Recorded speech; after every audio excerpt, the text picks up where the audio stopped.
Man, the last 24 hours, some of y'all have completely lost it. The Chicago Bulls win a game against the Memphis Grizzlies, and now I'm seeing articles where the Bulls tank has failed, and here's why, and all of the crazy stuff, listen, calm down. It is what it is. We're going to have a real conversation today, even though we had one yesterday, but stop asking who's to blame for the tank being failed, because since February, the Bulls have gone 4-15, one of the worst records in the league. So what are we really talking about? But now with the Giannis news that he's going to be missing some time, it definitely is going to impact the Chicago Bulls. We're going to talk about it all and more right after this.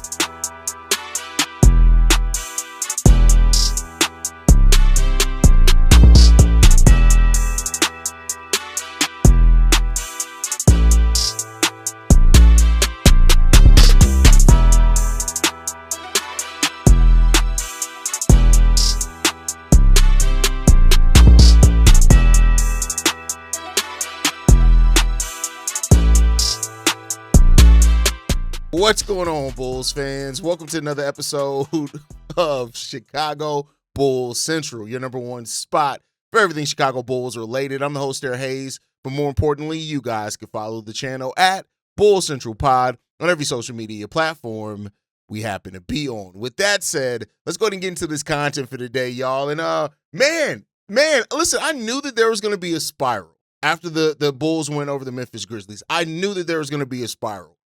Even I did not expect it to get to the point that it's gotten to, though, right? Like I said in the intro, there's articles being written over on Bleacher Nation about who's to blame for the failed tank. You got pro-tankers, anti-tankers going back and forth against each other. And then you have some level-headed Bulls fans. I saw a great take from Big Day from CHGO in which he talked about how, the players are played to win. They're played to try to win basketball games. And you can never be mad at players for going out there and trying to win. Same thing for coaches. Most coaches are going to try to coach to win. We talked about that on yesterday's episode. How, yes, while there are some coaches that are implicit in tanking, most coaches are going to try to coach to win.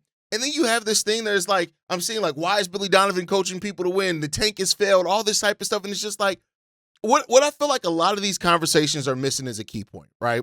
And this is regardless of where you sit on the situation. If you think, hey, the Bulls should have started trying to tank at the start of the season, okay, that's a completely separate thought. And I think people are conflating the two, right? And because people are just being loud with complaints, they're mixing the two different arguments. If you wanted to say, hey, the Bulls should have identified this earlier and they should have tanked earlier if they wanted to tank this season, so they could have had one of the best chances at a top four seed or top four pick in the draft, okay. But that is a different conversation than being in reality, right? And that's where I think sometimes, and this is what I said about when you have any conversation about the Bulls and you say, hey, well, that wasn't a bad move. And they're like, none of the moves were good. The Bulls haven't won a playoff series in 10 years. And it's like, and you guys know who says the stuff like that. It's like, okay, yeah, they haven't. But that doesn't mean that every decision has been terrible from that point. Just like even if we had won a playoff series, it doesn't all of a sudden make every decision a good decision either, right? Like,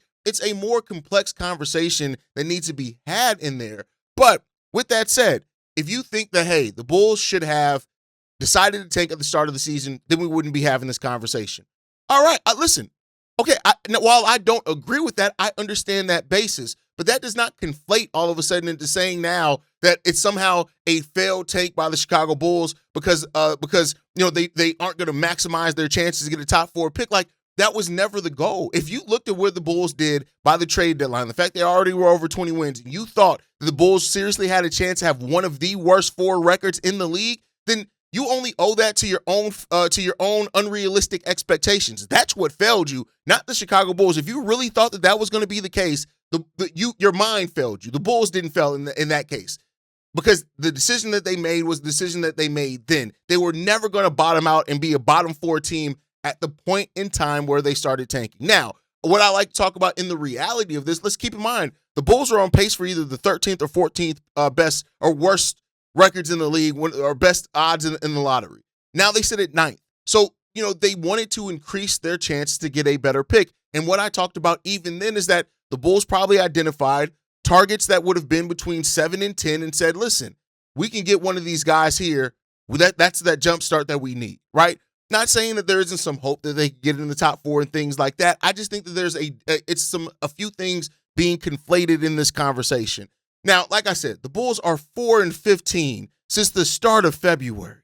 That is one of the worst records in the league. So, like I get it. The 4 wins have all come, like 3 of the wins have come in the last 6 games. I get that. I understand what you're looking at there. But when you look at it in reality, the Bulls lost 11 games in a row. They went a whole month without winning basketball. And they only moved up one spot. That shows you how far ahead all these tanking conversations were or these other teams were in their tank from the Chicago Bulls. Again, not saying what would have happened had the Bulls started. That's a different conversation to say where the Bulls would have been at the start of the season if they decided to tank. We're talking about the reality of what actually happened. At the time that they decided to tank, it was nearly impossible unless they were going to lose out for them to have one of the bottom 4 records in the league. And I think people need to keep that in mind. On top of that, again, when you have players that are healthy, that are actually part of your future, you should want those players playing to win. You should want those players invested in trying to win. Again, if I saw losers out there on the court to where they were trying to lose, I wouldn't want them on my team anymore. So I'm not going to be mad at Josh Giddey, Leonard Miller, Modest Buzelis, Trey Jones, right? These guys playing to try to win basketball games because that's what they're paid to do. And I think people need to keep that into the framework of these complaints that they're going on. But the spiral that I've seen in the last 24 hours, I'm not going to lie, I'm disappointed in some of y'all. I am really disappointed in some of y'all because it's just like, wow. Like, I get it. The Bulls aren't in a good state. And a lot of people will respond with the case of, well, the Bulls aren't in a good place, so how do you expect us to say anything good? Because I expect y'all to live in reality. That's just the reality of it, right? So, it is what it is there. Now, there are some serious things that you do need to start looking at. The Milwaukee Bucks announced that Giannis is going to miss some series time, right? And, this was kind of, we'll see what happens in that one. Now, that does impact the Bulls tank. Again, the Bulls, I've said it, the Bulls could very well fall to 10th anyway, right?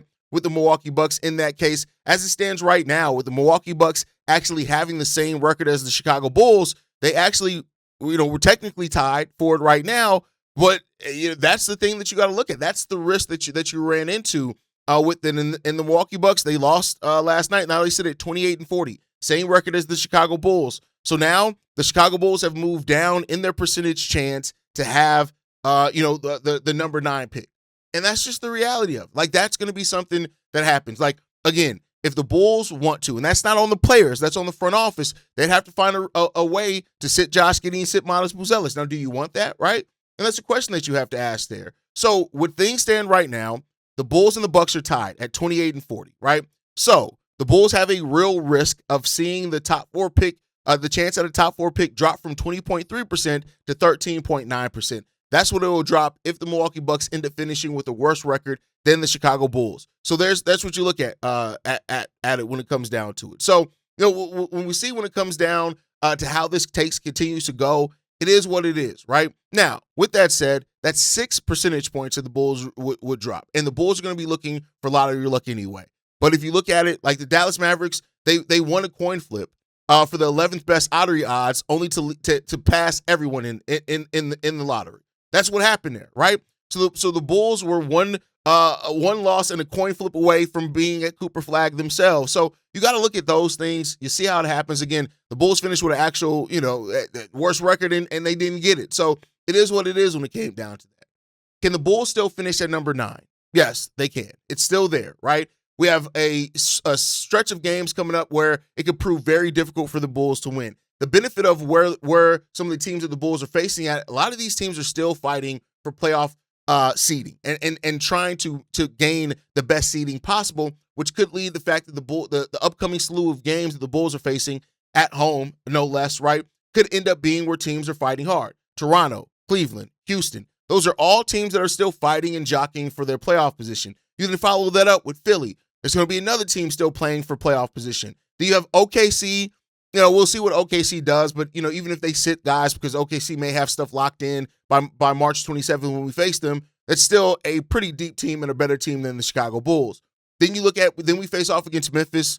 We'll get to do this whole thing over again because if the Bulls win against Memphis again, oh my God, I can't do another 24 hours like the last 24 hours that we had, but nonetheless, it's probably going to happen. And then you go into San Antonio. So you have a game against San Antonio. So That last like week of the season, that's where it's going to be key for the Bulls, right? The last week of the season, the Bulls face off 2 games against Washington, a game against Orlando, and a game against Dallas. So those 2 games against Washington and the game against Dallas, those could be against teams that are just out taking you hard. And I could already see it. If the Bulls finish the season on 3-1 over their last 4 games, and then, oh my God, don't let the team behind them or ahead of them leapfrog them and win the lottery. Oh my God, it's going to be a calamity, right?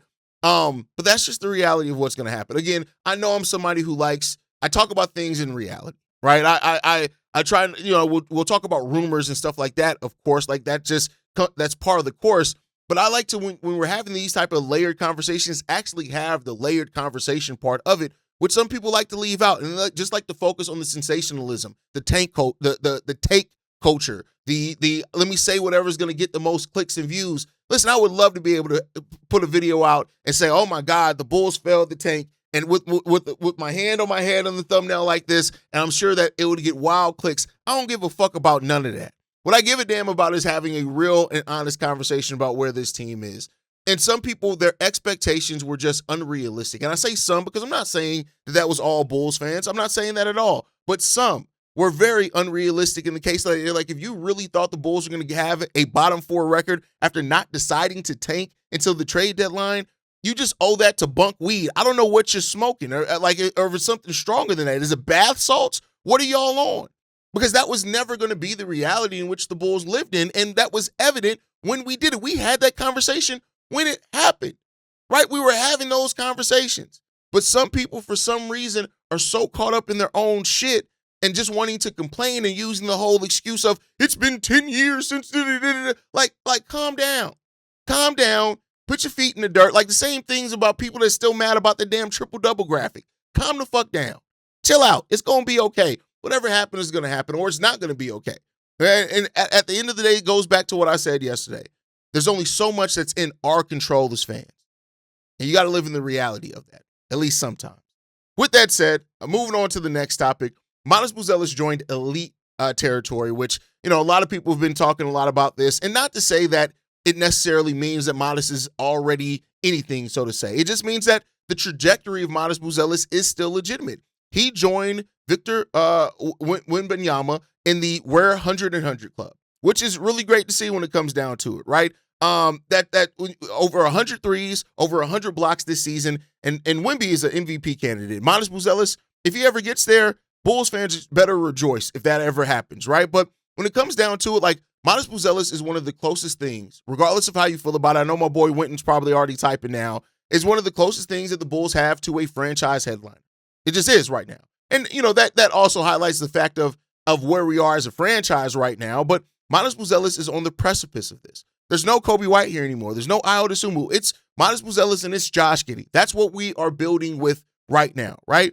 And so when you look at 67 games, all starts for Matas Buzelis, he's averaging 16.1 points, 5.6 rebounds, 2.1 assists, and 1.5 blocks, shooting the ball 47% from the field, 36% from 3, and 79% from the free throw line. Need to get those free throw line numbers up, my boy, and get to the free throw line a little bit more, right? But those are very impressive and solid numbers. But it's still not indicative of what Matas Buzelis can become as a player in the long term. Again, and that's in the long term.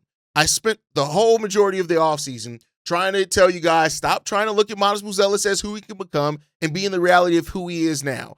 And over the last 10 games, 23.7 points, 7.1 rebounds, 2.4 assists, 1.6 blocks per game, and he's hitting 3.6 three-pointers per game. All good. He's 20th in the league in scoring over that span, right? So that just goes to show you the potential that's there for Matas Buzelis, right? And again, I say potential because you need to do it consistently for a whole season until I'm ready to say that that's just who you are, but he has the potential of being that player, right? And when you look at it, for example, it puts him around Brandon Miller, Reed Shepherd as far as three-pointers made per game, and he's right up there with Jalen Duren and that's a center as far as blocks per game over that stretch as well. Matas Buzelis is a legitimate talent, and he could become a franchise star. That's the potential that's there. Now, he may not hit that potential. And like I've said many times before, Matas Buzelis may end up capping out as a damn good starter on your team. And if that ends up being the case, that's perfectly fine, right? But the thing that the Bulls should be trying to look at and hope is that Modest Buzelis can become a franchise star. Now, that doesn't mean that you only have one. You should hope that Josh Giddey can become one. You hope that your top 10 pick in this year's draft can become one as well, because if those guys all ascend to that level, that's when you can start getting the franchise out of the depths of hell that it's in, right? The Bulls need a player to transcend and become a star. And I can say that Josh Giddey is putting up star-level numbers, right? I could say that. You know, it is what it is. You average a 20-point triple-double almost. That's star-level production. So you have that part of it, right? And so I think that when it comes down to this, it's a big thing. And I probably drop a video on this. There's a game tonight, so maybe not tonight. Maybe I'll record it as a bonus episode. But I need the Bulls to get it right with Modest, where they got it wrong with Lauri Markkanen. And I think that is a big part in this. And not to say, you know, I've been somebody who's more harsh on Lauri in the sense that as of right now, Lauri Markkanen is 7-foot Zach LaVine. He's a player that can put up big numbers, but is not proven to be a winner, right? He's not been on a winning team. Now, that's more so because of Utah and their desire to tank year in, year out. And now with their shift of that going into next season, we'll see if they can come out of that. But overall, like, Modest Buzelis is a player that is from Chicago, which already adds a different little twang to it. But on top of that, he's a player that does have the potential to turn into a star. It's just the reality of it. That's potential's there. He got a lot that he needs to prove to become a star, but you can already see Modest Buzelis is good. He's good. And if people still doubt if Modest Buzelis is good, then that's just them dealing with their own trauma, like my boy Winton. Like, that's them dealing with their own trauma. Modest Buzelis is good. How good can he be? But I tell you what, it feels good to be in a place where you can even ask that question, because we haven't been able to ask that about a lot of our rookies that are drafted under Billy Donovan. We were still asking if Dalen Terry and Julian Phillips could be NBA players consistently, right? But now we have a player in Modest who is no doubt an NBA player, and there's no doubt that he's good. The question about it is, how good can he be, and can he be great? And that's going to be determined by what he continues to add to his game, how he continues to develop. But one thing that I said in just the Lauri Markkanen comparison is that one of the things that hurt Lauri here, of course, was injuries, right? And we haven't, knock on wood, thank God, we haven't had to worry about that with Modest really, but also was coaching. And not to say that Billy Donovan is nearly as bad of a coach as Jim Boylen, because he's not. If anybody tries to tell you that, they again, caught up in their trauma.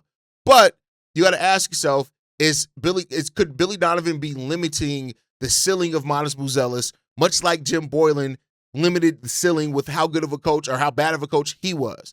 And then the reason why I have that question is because of like the no mid-range thing. When you look at it in the G League Ignite, not to say that that's going to transfer one for one, Modest did have an in-between game. He did have a floater. He did have those things. And those things have no longer been in his tool shed. Now, if that's worked out, because if that's been worked out of his game so he can focus more on strengths, and they're going to add that back on and strengthen that later, okay, good. But then let's see the pathway, because just telling him absolutely no mid-range shots, that's not the pathway to add that back into his game. And that's the part that leaves me a little bit concerned sometimes when it comes to how Billy Donovan coaches. But we'll see, right? All right, last topic before we get up out of here. The Bulls, March Madness is there, and we know the Bulls are in the lottery. A lot of people are asking and hoping that the Chicago Bulls can propel themselves with lottery luck into the top 4 of the draft, right? I want to talk about 3 players that the Bulls or Bulls fans should be watching in March Madness. Now, first, I think you got to look at this, right? The reason why I'm pointing out these players is because of the missing pieces that's on the Bulls team. One, we do not have a long-term guard next to Josh Giddey. And no, it's not a guarantee that Colin Sexton's going to be that. Jaden Ivey, you don't want to bet on him being that with the injury stuff that we're talking about with him. And we just don't have that on the roster yet. Colin Sexton is better at it as a bench role, even if the Bulls do keep him, than anything else going forward, right? So the Bulls need players with talent. They need another scorer next to Josh Giddey. We know we need a center. And, we need wings, right? So those are things that you can look at for. I think ultimately what you're looking at for the Chicago Bulls is switchable players. That's what you need to. Players that can play multiple positions, that can play in transition basketball as well, and we'll see what happens there. But, of course, Cam Boozer is a player to watch in all of this, right? Like, if the Bulls were in a position to draft Cam Boozer, even though he's not my favorite prospect in this draft, this is a guy that you look at the interior presence that he could bring as far as rebounding and interior scoring presence. That's something that you look at. Cam Boozer, for what it's worth, has been a winner at every level of basketball that he's played, right? And so when you look at somebody like that, if you add that to a Bulls team, that's great. That could be great for the Bulls. My favorite guy in this draft and to watch in March Madness is AJ DeBonsta. Like, I love this kid, man. I think that the floor that he the ceiling that he has is ridiculous, but he also has a high floor. 6'9" with a wingspan of over 7 foot, more modern forward spots as well, can get to his spot, can finish over any player as well, right? And you look at it also like he's a Jimmy Butler type 3-level scorer to where it's not the most fluid, but he's going to get it done. He's going to find a way to get it done, right? An athlete that's ridiculous, but again, I think that AJ Dybantsa has that leadership mentality. And so I think that he has really good decision making as well. Playing off a player like Josh Giddey could be great. And then, of course, lastly, Keaton Wagler. You guys know I love Keaton Wagler for this team. I think that he's a really good backcourt fit with Josh Giddey long term. He doesn't rely on just his athleticism, which is really good for players that are scorers like he's able to be. The 6'6", the versatility, the on-ball, off-ball things that Billy Donovan loves to see. If Billy Donovan's still here, which he probably will be. And then when the reality of it is Keaton Wagler is just a bucket getter. The dude goes out there and gets buckets, and he knows how to collapse a defense. You put him out there with a Josh Giddey that knows how to manipulate a defense, and that's where you start looking at some things. So those are the 3 players that, of course, to look out for in March Madness. I'll come back tomorrow with 3 underrated players to look out for in March Madness as well. But at least for now, those are the guys that I'm pushing. But that's going to do it for today's episode, y'all, man. I want to hear from you guys on this one. Is the tank actually, do you guys feel like the tank has failed? Again, in reality of where it is, do you think people are overreacting to the Memphis Grizzlies win? How do you feel about Matas Buzelis right now as well? What do you think his ceiling is? I want to hear from you guys in that one. Make sure you guys like the video, subscribe to the channel as well. You can follow us at Bulls Central Pod. You can send us any feedback, questions, comments, concerns, bullscentralpod@gmail.com. And lastly, if you want to leave a text message and our voicemail for the mailbag, the number to do so, 773-270-2799. We are the #1 spot for everything Chicago Bulls related, but that's thanks to you, lovely and beautiful people. And like I like to end every episode on, go Bulls. Love you guys. See you right if you can, y'all. Peace. This has been a presentation of the Break Media.